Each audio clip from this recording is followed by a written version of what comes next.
Yuhuhuhuhu. Halo sobat pembelajar semuanya. Gimana kabar kalian semua? Mimin doakan supaya teman-teman selalu sehat dan bahagia selalu ya. Di sini kita boleh belajar sambil makan, sambil rebahan, asal tidak ketiduran. Kalau sudah siap, ambil alat tulis kalian, siapkan isi kepala kalian, dan waktunya kita masuk ruang kelas. Halo teman-teman semuanya, para sobat pembelajar, selamat datang di Masuk Ruang Kelas. Di video kali ini kita akan membahas dan mengupas tuntas tentang apa itu standar akuntansi keuangan, teman-teman ya. Di Indonesia sendiri, untuk standar akuntansi keuangan yang sudah diatur dan dapat diterapkan ada 5. Antara lain yang pertama adalah PSAK yang berbasis atau konvergensi IFRS, yaitu standar pelaporan keuangan internasional yang dipakai oleh lebih dari 130 negara di dunia, teman-teman, termasuk salah satunya adalah Indonesia. Kemudian ada standar akuntansi etap atau entitas tanpa akuntabilitas publik ya, yang digunakan untuk menerbitkan laporan keuangan untuk tujuan umum, teman-teman. Jadi tidak diperlukan untuk yang perlu akuntabilitas publik ya. Kemudian ada SAS atau standar akuntansi syariah yang digunakan untuk melakukan transaksi-transaksi yang berbasis syariah, teman-teman. Kemudian yang keempat ada standar akuntansi EMKM, teman-teman, untuk memenuhi kebutuhan pelaporan keuangan usaha mikro, kecil, dan menengah atau UMKM. Dan yang terakhir ada SAP, yaitu standar akuntansi pemerintah atau pemerintahan, yaitu prinsip akuntansi yang diterapkan dalam menyusun laporan keuangan pemerintah, teman-teman sekalian. Langsung saja untuk yang pertama, yaitu PSAK yang berbasis atau konvergensi IFRS. Karakteristik utama dari standar akuntansi ini adalah hasil adaptasi dari standar pelaporan keuangan internasional, teman-teman ya, untuk entitas bisnis di Indonesia yang memiliki akuntabilitas publik. Kuncinya di sini, teman-teman, akuntabilitas publik. Standar ini sering diterapkan oleh perusahaan yang terdaftar di Bursa Efek atau yang sedang dalam proses IPO, teman-teman sekalian. Jadi karakteristik utama atau ciri utama dari PSAK IFRS ini adalah dia menggunakan standar internasional yang diperuntukkan kepada perusahaan-perusahaan yang harus atau memerlukan pelaporan yang memiliki akuntabilitas publik.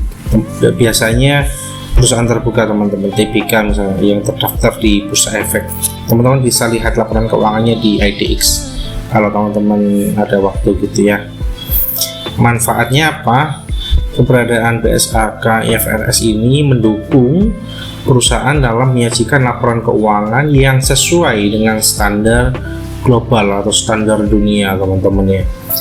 Kemudian meningkatkan kepercayaan investor internasional dan memudahkan integrasi dengan pasar modal global, teman-teman sekalian. Jadi prinsipnya PSAK IFRS ini sudah digunakan secara global, secara mendunia, teman-teman. Jadi standar yang diterapkan di Indonesia itu sama dengan standar yang diterapkan di Amerika misalnya, sehingga bahkan investor asing pun ketika membaca dan memahami laporan keuangan yang berdasarkan PSAK IFRS akan mampu memahaminya dengan baik, teman-teman. Komponennya apa saja untuk laporan keuangan yang PSAK IFRS ini? Yang pertama ada laporan posisi keuangan tentu pada akhir periode. Kemudian ada laporan laba rugi dan penghasilan komprehensif lain, teman-teman, selama periode. Jadi ini yang membedakan, teman-teman sekalian, ada penghasilan komprehensif lain di PSAK IFRS ini. Kemudian ada laporan perubahan ekuitas, ada laporan arus kas, catatan atas laporan keuangan, dan ada laporan posisi keuangan pada awal periode terdekat, teman-teman sekalian. Untuk contoh laporan keuangan ini saya ambil dari websitenya Bursa Efek, teman-teman sekalian. Ada salah satu perusahaan terbuka. Di sini ada laporan laba rugi, teman-teman ya. Nah, ini yang paling menjadi ciri utama, teman-teman. Ada penghasilan comprehensive line atau other comprehensive income. Nah, kemudian di PSAK FRS ini juga disajikan dalam dua bahasa biasanya, teman-teman, karena bersifat global tentu harus memiliki dua bahasa Inggris sebagai bahasa internasional, teman-teman. Kemudian di bagian catatan ini nanti bisa dilihat di rinciannya pada CALK atau catatan atas laporan keuangan, teman-teman. Jadi nanti biasanya di PSAK IFRS itu sendiri akan ada laporan konsolidasi untuk perusahaan-perusahaan yang memiliki banyak anak perusahaan, teman-teman. Ini contoh untuk laporan keuangannya. Jadi yang ciri utamanya adalah adanya penghasilan komprehensif lainnya. Kemudian untuk PSAK etap atau entitas tanpa akuntabilitas publik, karakter utamanya adalah dirancang khusus untuk entitas yang tidak terikat pada akuntabilitas publik seperti UMKM, teman-teman. Jadi berbeda dengan PSAK IFRS tadi. Kalau PSAK IFRS tadi kan untuk yang go public gitu, teman-teman ya, yang perusahaan terbuka. Nah, sedangkan untuk PSAK etap ini dikhususkan untuk perusahaan tertutup atau perusahaan-perusahaan UMKM misalnya. Standar ini menyederhanakan beberapa aspek pengungkapan yang ditemukan dalam PSAK IFRS. Jadi PSAK etap ini prinsipnya adalah penyederhanaan dari PSAK IFRS, teman-teman. Jadi lebih tidak rumit ya gitu ya, karena memang ini diperuntukkan untuk perusahaan tertutup atau perusahaan kecil gitu ya, UMKM. Manfaatnya apa? Dengan SAK etap ini diharapkan UMKM bisa menyusun laporan keuangannya dengan lebih praktis dan efisien. Tentu dengan penyederhanaan itu diharapkan bahkan masyarakat umum dapat menyusun laporan keuangannya sendiri juga, teman-teman. Kemudian membuka peluang untuk akses ke pendanaan dan audit yang lebih mudah. Tentu dengan pembukuan yang lebih sederhana akan memudahkan proses auditing dan lain sebagainya. Kemudian komponen laporan keuangannya apa saja? Berbeda dengan PSAK IFRS tadi, di PSAK etap ini ada neraca, laporan laba rugi, tidak termasuk other comprehensive income atau penghasilan komprehensif lainnya. Kemudian ada laporan perubahan ekuitas, laporan arus kas, dan catatan atas laporan keuangan, teman-teman. Jadi tidak ada perbandingan dengan tahun-tahun sebelumnya gitu ya, cuman dia menyajikan di tahun yang bersangkutan saja. Contohnya adalah seperti ini. Contoh daripada laporan laba rugi dari PSAK etap, ada penghasilan langsung penghasilan bersih, teman-teman ya. Jadi tidak ada penghasilan komprehensif lainnya gitu, teman-teman. Kemudian untuk selanjutnya, jadi PSAK etap ini yang sering digunakan oleh perusahaan-perusahaan di Indonesia, teman-teman ya. Perusahaan tertutup di beberapa PT, CV dan lain sebagainya menggunakan PSAK etap. Kemudian ada lagi SAS gitu ya, standar akuntansi syariah, yang memiliki karakteristik utama bahwa SAK syariah ini dibuat untuk entitas yang melakukan transaksi berdasarkan prinsip-prinsip syariah. Standar ini menyesuaikan akuntansi umum dengan hukum syariah, teman-teman. Manfaatnya apa? SAK syariah memungkinkan transparansi dan kejelasan dalam laporan keuangan bagi entitas syariah, menunjang kepercayaan dari investor dan pemangku kepentingan yang fokus pada keuangan syariah.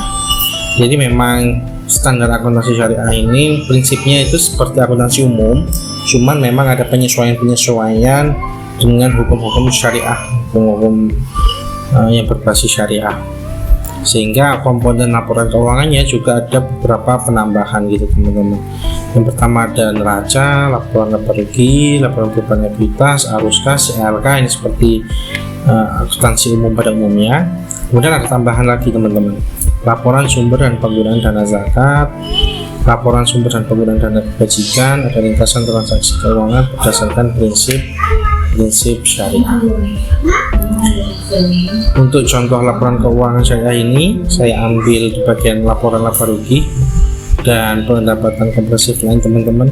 Di sini ada pendapatan usahanya. Nah, ini karena memang berbasis syariah, maka akun-akun yang digunakan pada prinsipnya memang menggunakan istilah-istilah atau berbasis syariah teman-teman, seperti pendapatan ujrah, ada pendapatan alokasi surplus underwriting, ya gitu teman-teman. Kemudian ada selisih suku dan lain sebagainya. Untuk selanjutnya ada SAK EMKM teman-teman sekalian, atau entitas mikro kecil dan menengah. Apa bedanya dengan SAK etap? Memang di karakteristik utamanya SAK EMKM ini adalah bentuk penyederhanaan dari SAK etap teman-teman. Jadi SAK etap itu bentuk penyederhanaan dari SAK IFRS, disederhanakan lagi lah SAK etap itu menjadi SAK EMKM. Ketiadaan laporan arus kas dengan pertimbangan bahwa laporan ini dipandang terlalu rumit untuk disusun oleh UMKM sehingga masuk dalam pengecualian. Jadi memang di SAK UMKM ini tidak memerlukan atau tidak mensyaratkan adanya laporan arus kas teman-teman. Jadi diharapkan hanya dengan membuat sedikit laporan keuangan, para UMKM mampu menyusun laporan keuangan dengan lebih baik. Manfaatnya apa? Memudahkan dalam UMKM dalam melakukan pelaporan dan menyesuaikan dengan kompleksitas penyusunan laporan keuangan teman-teman sekalian. Jadi memang yang perlu disusun atau laporan keuangan yang perlu dibuat oleh UMKM hanya ada 3, yaitu laporan posisi keuangan, laporan laba rugi, dan catatan atas laporan keuangan. Barangkali ada catatan-catatan khusus yang perlu dijelaskan dari laporan posisi keuangan dan laba rugi. Praktis sebenarnya hanya ada 2 teman-temannya, laba rugi dan posisi keuangan. Contohnya ini adalah laporan laba rugi yang menggunakan SAK etap teman-teman. Jadi hanya ada pendapatan, kemudian langsung beban gitu teman-teman. Bebannya apa? Beban gaji, sewa dan lain sebagainya adalah pendapatan laba bersih teman-teman. Jadi sangat sederhana teman-temannya untuk menyusun laporan keuangan yang berbasis SAK etap ini teman-teman.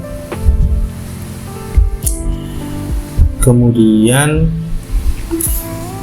untuk selanjutnya yaitu adalah standar akuntansi pemerintah atau SAP.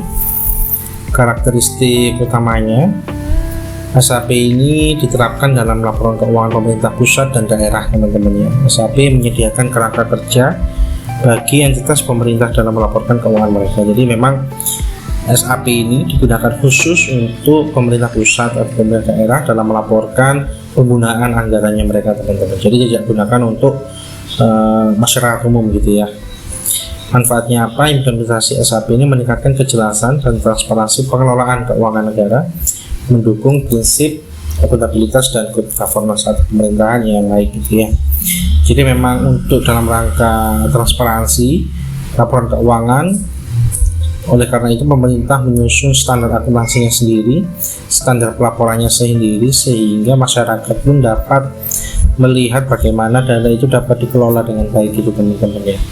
Laporan keuangannya apa komponennya? Ada laporan realisasi anggaran, ada laporan perubahan saldo anggaran, neraca, laporan arus kas, laporan operasional, laporan perubahan ekuitas, catatan atas laporan keuangan teman-teman sekalian. Ini adalah contoh salah satu jenis laporannya ya. Ada laporan operasional, di sini ada pendapatan operasional, ada yang dari perpajakan, ada yang dari bukan pajak, kemudian ada dari hibah, kemudian ada penggunaannya, ada beban dari beban pegawai, persediaan dan lain sebagainya teman-teman. Nah inilah yang nantinya menjadi pertanggungjawaban pemerintah dalam melaporkan penggunaan anggarannya itu untuk apa gitu ya, dan dari mana sumbernya.